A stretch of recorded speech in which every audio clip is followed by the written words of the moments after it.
Welcome to Toffee TV. It is the match reaction. Everton 2, Peterborough United 0 in the FA Cup at Goodison Park tonight on what is obviously been a very eventful day with Everton sacking Sean Dyche earlier on today, and then obviously having an FA Cup game on what has been a very, very cold evening at Goodison Park. My feet are freezing. I've just got back in.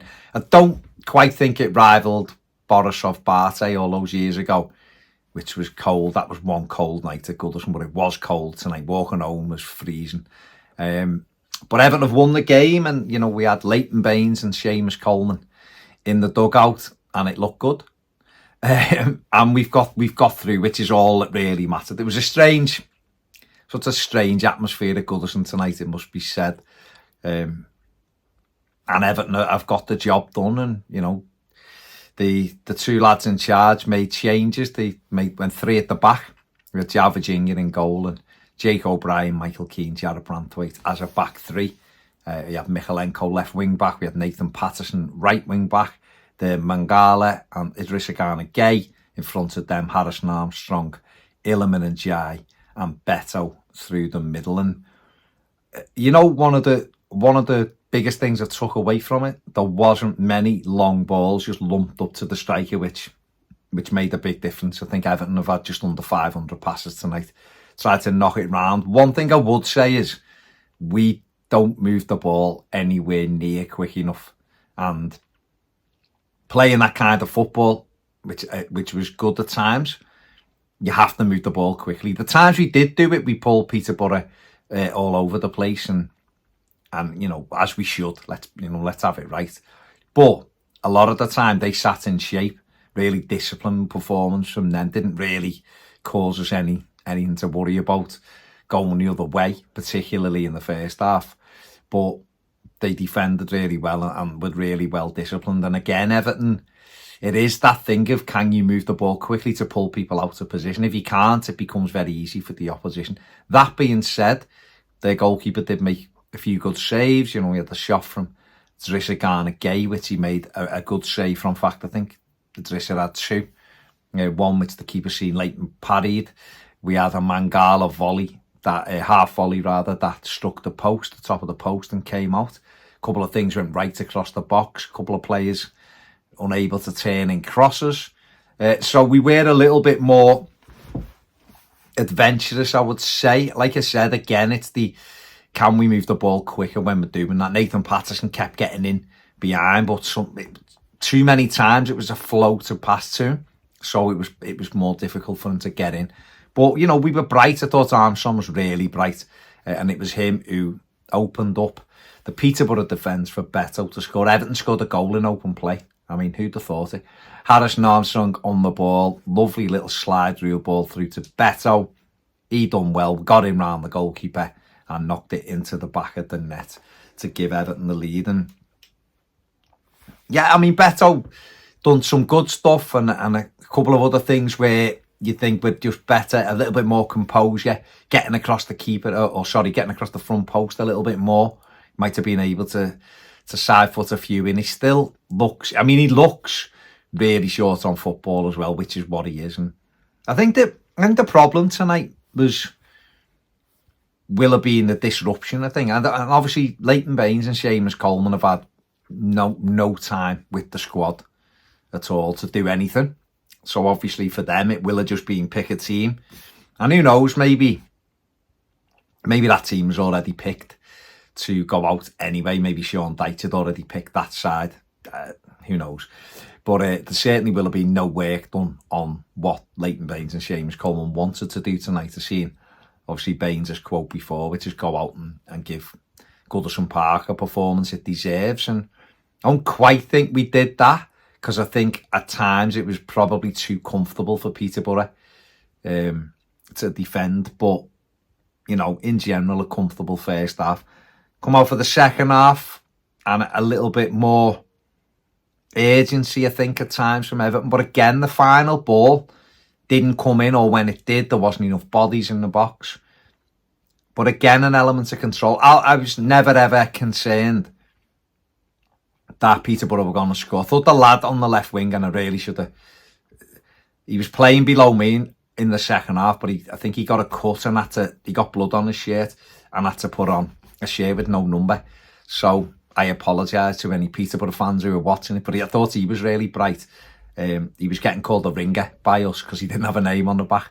But I thought he looked really bright. He ran at Patterson a few times. He ran at Ashley Young when he came on that side. And I thought he was probably Peterborough's best player, brightest player.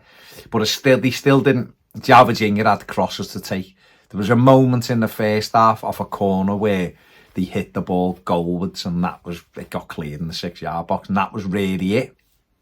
But, fair play to them. They stuck and gave Darren Ferguson a really disciplined performance. And Everton do have to learn how to play on the front foot a little bit more. It's been drilled into them not to play that way for a couple of years. So obviously,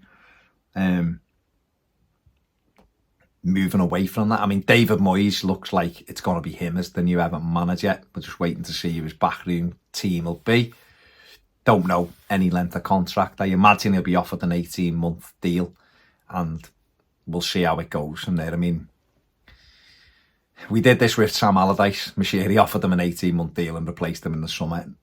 Who knows whether that's in the Freakin's mind? I have no idea. Or whether they will give David Moyes a chance to start pushing the needle the other way, start moving Everton a different way. We'll have to see who his backroom staff are, but he will want to be a bit more on the front foot. I'm not saying he's going to be totally, massively expansive, but he will be, because he is a bit more on the front foot than what Sean Dyche is. He does go for the jugular a little bit more. And but Everton will have to move the ball quicker in them instances and make decisions quicker and improve their play in the final third. Because there's some bright moments, like in Jai, even though I don't think he had a particularly good game tonight.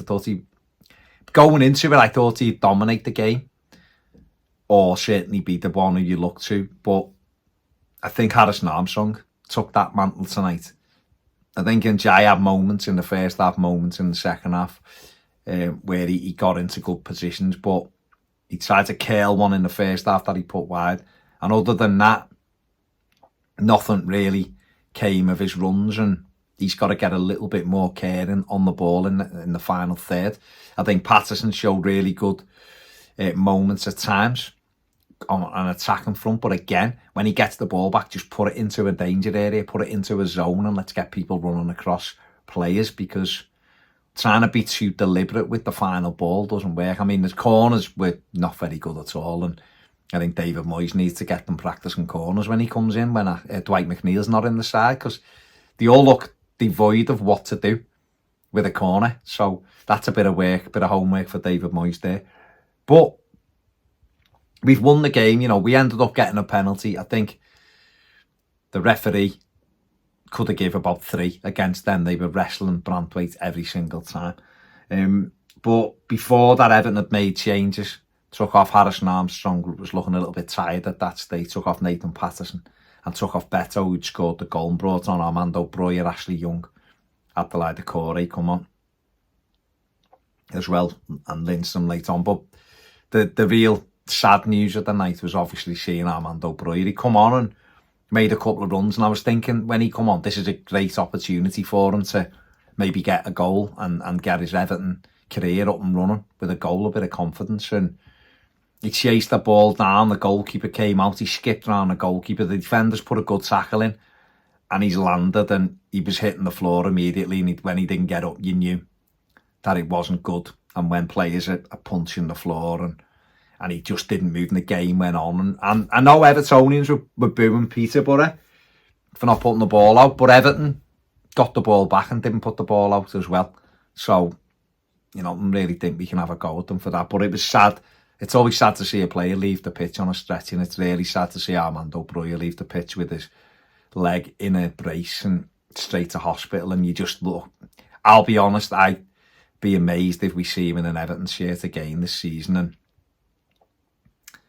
because he's a domestic loan, I suspect that Everton will look to maybe, if it is and again, I've had no information at time of recording, so if it is something that looks like 3, 4, 5 months out, which obviously means the end of the season.